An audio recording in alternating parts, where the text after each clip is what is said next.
Fire signs, tignan po natin kung ano yung mensahe para sa'yo ngayong araw. Keep in mind po na ito ay general reading lamang, so hindi po lahat ay makaka-relate. So be open-minded. Sa mga hindi pa po nakasubscribe dito sa ating channel, please subscribe na po kayo. And palike na din po ng ating video. At sa mga nais po mag-avail ng ating private readings, Lucky Stones and Amulet, makikita nyo po yung link sa description box below. Okay, tingnan natin. Energy, spirit guide, ano ba yung energy para ngayong araw na ito? Para sa'yo, fire sign. So, we have unfinished business. Ano ba yung mga hindi ninyo natapos? Ano ba yung mga kailangan ninyong tapusin? Lessons. Okay? So, focus kayo ngayong araw na ito para sa inyong mga gagawin, sa inyong mga task. Ayan, kasi may tendency talaga na hindi nyo siya matapos. For some of you naman, talagang alam ninyo na hindi nyo yun matatapos ngayong araw. Pwede kasi na mahirap talaga siya na tapusin. At pwedeng hindi pa kasi siya yung, parang hindi pa deadline ngayon. Kaya yung iba sa inyo, pwedeng medyo nagpapa-easy-easy pa. Yan po. So, tignan natin your energy. Spirit guide, ano po ba ang energy ni fire signs ngayon? Ano po ang energy ni fire signs? Aries, Leo, Sagittarius, Sun, Moon, Rising, and Venus. We have the butterfly. So, pwede po na, ano kayo ngayon, sobrang ayos ninyo, you know, pwedeng conscious ba yun? Basta very conscious, yes, aware, di ba? Sobrang aware ninyo sa inyong isusuot. Parang sobrang pinaghandaan ba ninyo ngayong araw na ito? Parang gabi pa lang, naka-ready na talaga yung mga susuotin ninyo ngayong araw na ito. Di ko alam kung may color coding ba kayo kapag kayo ay umaalis ganyan. So, ayan. Tignan natin. So, nakikita ko rin naman dito yung iba sa inyo ay happy kayo. Ayan po. Pwede rin may pupuntahan kayo na events ngayong araw na ito or celebration. Maraming nakakapansin or makakapansin ng glow mo. Fire signs. Okay? So, ayan, pwedeng blooming. Marami sa inyo, blooming kayo. Kahit puyat yung iba sa inyo. Kahit pagod kayo, you know. Tignan natin, pagdating naman sa family, kamusta po? Pagdating naman sa pamilya, kamusta po si fire sign? So, we have the Grim Reaper. Okay, so meron dito. Meron ba kayong family member na maalam na? Matagal na na maalam na. Pwedeng meron dito yung nasaksak. Ayan. Oo. So, pwedeng, di ko alam kung death anniversary ba. Yung iba po. Dito. Yan. Or pwedeng meron pa rin kayong hustisya na parang nilalakad pa rin, inaayos pa rin, pinaglalaban. Ayan. Hustisya na pinaglalaban. For some of you, fire signs. Meron din dito, pwedeng sa family members mo mismo, merong trumaydor sa'yo. Okay? Pwede rin naman na yun yung ibig sabihin yan. So, yung iba, nagulat kayo. Yung iba naman sa inyo, parang hindi na kayo nagulat. Depende yan kasi sa relationship mo with your family. Diba? Kasi di naman lahat ng tao is maayos yung relationship nila with their family. Meron talagang mga pamilya na hindi magkakasundo. At saka wala namang perfect family. Tignan natin. Pagdating naman po sa mga kaibigan, we have Axe. So, parang, ano to, ang dami mong inaalis sa life mo. So, ito kasi yun, no? Ito ka, evolving ka kasi. Yun na, outgrow mo pala sila. Yan. Even sa mga friends mo, fire signs, pwede may mga kaibigan ka dito na yung iba dito, pwedeng in-unfriend mo na, blinak mo na sa social media. Meron din po dito, pwede na talagang iniiwasan ka na. So, baka sila yung umiwas sa'yo, ganyan. May mga kaibigan ka dito na nung kailangan mo talaga sila, wala, hindi mo sila mahagilap.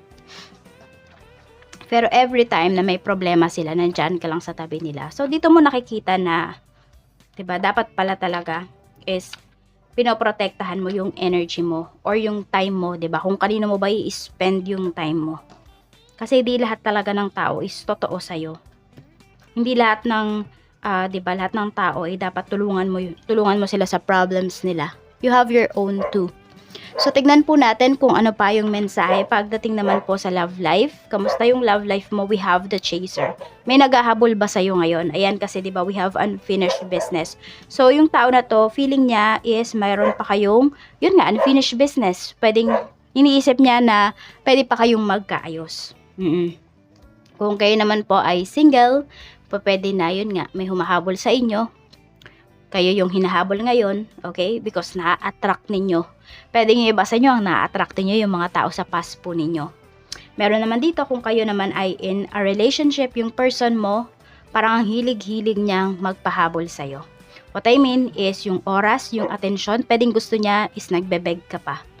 Yung gano'n, hindi niya freely binibigay. Ewan ko, utang na loob yung naano ko dito. Parang ganun yung gusto niyang palabasin. So, meron din ako nakikita dito, is, sabi na natin, mama's boy. Ayan. Wala siyang sariling desisyon. Tignan natin yung iba dito, kaya lang nag-stay sa buhay po ninyo kasi they feel na hindi nila kayang mag-isa, hindi nila kaya na walang relationship. May mga ganun talagang tao, di ba? Fire signs. Yung tipong mabakante lang, feeling nila katapusan na ng mundo. Yung pag wala bang love life. Kung kayo naman po ay mag-asawa, so pwedeng meron kayong hindi pagkakaunawaan, tapos ayan, nanunuyo. More on nanunuyo yung nakikita ko dito. Okay, check natin pagdating sa pera. We have coffin. So, may endings tayo dito. So, kung meron kayong mga struggles in terms of your finances, pwedeng masusolusyonan na yan ngayong araw. So, may mga pagbabago. May mga big changes talaga sa life mo. Kailangan lang talaga is mag-focus ka dito. Ayan, kung sa pera kayo nahihirapan, mag-focus ka. Ano ba yung ways para magkaroon ka ng mas maraming pera or mas bumilis yung yung flow ng money para sa'yo. Tingnan natin pagdating naman po sa career. Kamusta yung career? Sa career, we have both. Ayan. So, receiving what you need. So, kung ano po yung mga kinakailangan ninyo pagdating dito sa trabaho, pwedeng provided siya ng company. Okay? So, pwede po na wala kayong gastos dito ngayong araw na ito. So, ayan. 'Di ba minsan kasi parang nagpapaluwal yung iba sa inyo. Kunwari kulang ng paper, mga ganon. Pero ngayon, ayan, provided po lahat. At also, meron din dito, pwedeng kung nakapag-decide po kayo na umalis na ng trabaho, so wala naman pong pipigil sa inyo dito. Okay? So, pwedeng ma-receive nyo na yung, sabihin din natin, meron dito yung parang approval. Hindi ko lang alam kung anong approval yan. Tignan natin. So, may progress din dito na paparating sa iyong mga trabaho. Some of you, hindi ka agad siya yung promotion, ganyan. What I mean, progress is, di ba, we have unfinished business. So, kung ano man po itong mga proyekto, ano man itong mga paperworks mo, ayan, nautal pa, no? Paperworks mo is pwedeng matatapos mo na siya ngayong araw na ito. Basta kung pagtutuunan mo lang talaga siya ng pansin, or ito, magbe-brainstorming yung iba sa inyo. Baka may meeting din kayo today. Pagdating naman sa business naman, we have date. So, pwedeng meron kayong mga tao dito na imi-meet ngayon. Mga client ba? Client, prospect buyer ngayong araw na ito. So, pwedeng nyo po yan, ma-close deal ninyo. So, pwedeng may pirmahan dito ng kontrata. So, yan o. Diba, pwedeng pinag-uusapan po ninyo. So, ilatag nyo na lahat ng mga conditions ninyo. Ayan, para mapag-desisyon na nung tao na ito yung kliyente po ninyo. Positive things na pwedeng mangyari sa'yo. We have heartbroken. Positive things ba to? Minsan kasi, diba, mas dun tayo tumatatag kapag tayo po ay mayroong mga pinagdaraanan. Oo. Ang mas nakikita ko kasi dito, okay, bakit positive ito na mangyayari? Kasi malalabas mo yung totoo mong nararamdaman ngayong araw na ito. Magpapakatotoo ka sa sarili mo. Tignan natin. Tapos kung may resulta kayong hinihintay, ayan, pagdating sa puso, pwede po na clear lahat. Okay? Clear lahat. Or wala kayong sakit sa puso, ganyan. Or kung meron man, maaagapan po siya. Pwede rin ganun. Yan. check natin yung negativities. Ano naman kaya tong negativities na to? The dragonfly. Ayan. So, ito naman, pwedeng mahirapan kayo na maka-adapt sa mga bagay-bagay. At meron din ako nakikita dito, nasisilaw kayo. Hindi ko alam kung ano yung mayroon sa mata ninyo or may migraine ba yung iba sa inyo. Basta more on nasisilaw kayo ganyan. So, parang mas gusto ninyo, fire signs is dark room. Or yung, ano ba, yung blackout curtains, mga ganon. Basta parang may problem kayo sa mata. Yung iba po sa inyo. Or, sa ulo. More on sa, ano ba, sabi ko, ano yung kanina sinabi ko, migraine yung iba po sa inyo. Ayan. Kaya parang medyo struggling din kayo dito. Ayan, kung kaharap ninyo ngayon is computer. So, ayun na, nahihilo talaga or masakit talaga yung ulo ng iba sa inyo. Tignan natin ano po yung angel message para sa'yo ngayon. Angel message natin, spirit guide.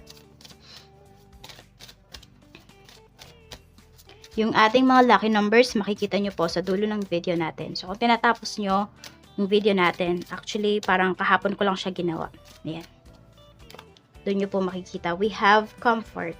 Sabi sa inyo dito ni Archangel Azrael, I'm with you in your time of need, helping your heart to heal. So, ayan, sa mga broken-hearted.